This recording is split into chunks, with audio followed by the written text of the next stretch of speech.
Uh, a lot of people face rejections. They've applied for their resumes. They probably do not. They've applied to 10, 12, 15 companies. They don't get interview calls, or as the Yeah, resume does not get shortlisted, or they get out from the interview process pretty early. So yeah. what would be your recommendation for these folks to, how do they, what next should they do to improve their chances and go back and try the process again? Yeah. So again, a great question, right? A very practical problem, right? I don't want to sort of give you give theoretical ideas here. I have some practical nuggets that I want to share with this audience, right? The first thing I think is to just understand the supply demand equation in India, right? A lot of people just don't get that maths. Yeah. For good quality, sort of like I said earlier, also, right? For any good quality sort of role in India, not just product management, right? Be it a tech leadership role, a high quality consulting job at a tier one strategy company, right? Or maybe, investment banking job or a finance, like a front desk customer finance role, right? The odds are stacked against you. You have to understand that, right? Like for any of those dream roles or high quality roles, one role, 200 resumes, right? Even just within ISB, right? If a good quality sort of role would float in, right? 200 resumes just from the ISB network will come in, right? So Yeah. you have to understand that maths, that the maths is like that, right? And then you have to understand that maybe you have to sort of optimize for different things at different stages of your career, right? If early on you are saying that I will only work for, let's say, a Flipkart or Amazon or a Google, right? And you are not getting the shortlist, I think it is worth understanding that mathematics and worth changing your strategy, right? Thankfully, in India, the product ecosystem is really, really vibrant. There are a lot of good early stage startups. Yes, there is a environment of layoffs and all, but the startups are as hungry for talent as the big companies are, right? Yeah. So maybe the right strategy is to sort of cast your net a little wide. I'm not saying just go on and spray and pray, but at least just figure out, right, areas that interest you. Maybe if video is an area that interests you, maybe apply to video conferencing companies, early stage startups who are doing some good work in, let's say, video space, right? Or maybe if let's say crypto is your thing, then maybe apply to early stage startups in the crypto space, right? Just find companies that really ignite your passion, or find space that really ignite your passion, and don't just stick to the tried and tested companies, right? There are only so many out there, Yeah.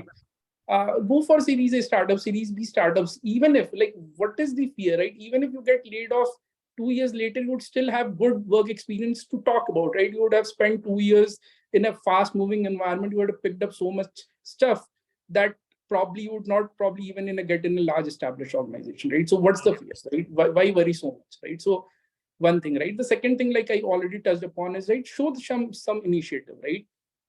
When you're applying to early stage startup, those guys are in any case not probably most of the guys want to work for Google, right? So Yeah. obviously they are not getting the kind of resumes they are looking for, right? But what they're looking for is a lot of initiative, right? If you are applying to a startup, right, and like I said, right, you with your resume you also ship a wireframe, right?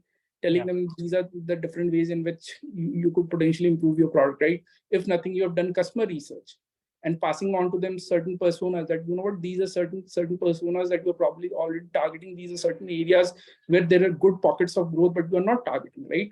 If you take that initiative, your chances of shortlist will become that much more higher. Just go out there and show some initiative. Just don't look around seeking help without doing anything from your end, right?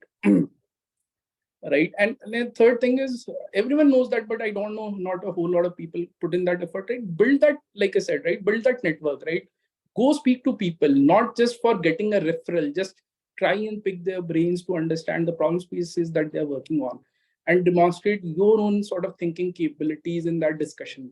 If that works, that guy will be more than happy to basically help you with a referral, right? And once you go in with your referral, your chances of a shortlist becomes that much more higher, right? Ultimately, Yeah. everyone is looking for a human sponsor, right? Yeah. So yeah, these are some of the things that you should definitely do to basically improve your chances of a shortlist. Like, if someone comes to me and says that I have done all of this and yet I'm not getting a shortlist, then maybe there is a more fundamental, deeper problem that we need to look at. But 99% of the people have not even done this basics, right? And Absolutely. Yeah. so yeah, so that's important, right?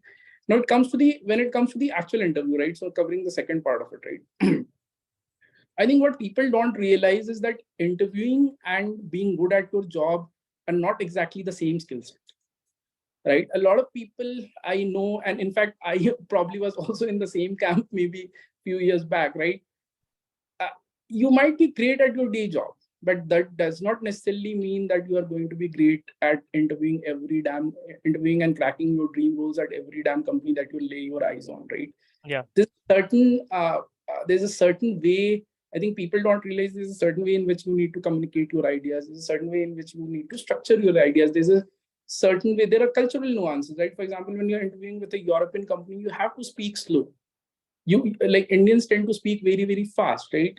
You have to slow down. You have to make sure that your interviewer is with you at all times, right? You cannot just go on a 30-minute monologue, and at the end of it, 30 minutes, you find that your interviewer is completely tuned out, right? Yeah.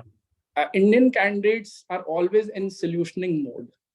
They should spend a lot more time trying to understand the contours of the problem. This is something that is not taught in our sort of education system. And maybe I was guilty of it myself in my own career on quite a few occasions, right? But people have to understand this, learn from good sort of mentors, that this is how, given a problem, this is how you approach it. You don't directly jump to a solution straight away, right? You first break down the problem and only then you get to a solution, right? Because these are Yeah. very hard, unstructured problems. This is not like a calculus problem that there's only one right answer to this, right? So yeah. Yeah.